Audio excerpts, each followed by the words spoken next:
ഈ അടുത്ത കാലത്ത് ഒരു പ്രസംഗത്തിൽ ഒരു പ്രഭാഷകൻ ചോദിച്ച ചോദ്യം ഇതായിരുന്നു: ജീവിതത്തിലെ ഏറ്റവും പ്രയാസമേറിയ സുഹൃതം ഏതായിരുന്നുവെന്ന്.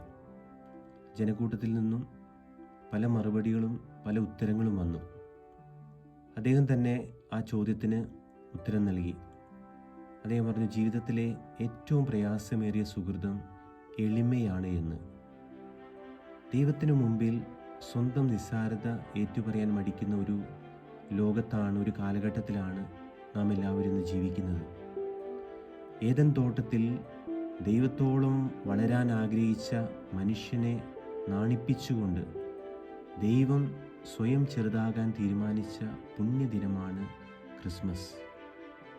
ഈ ചെറുതാകൽ തന്നെ ആരംഭിക്കുന്നത് യേശുവിൻ്റെ എളിമ നിറഞ്ഞ ജനനത്തോടു കൂടിയാണ്.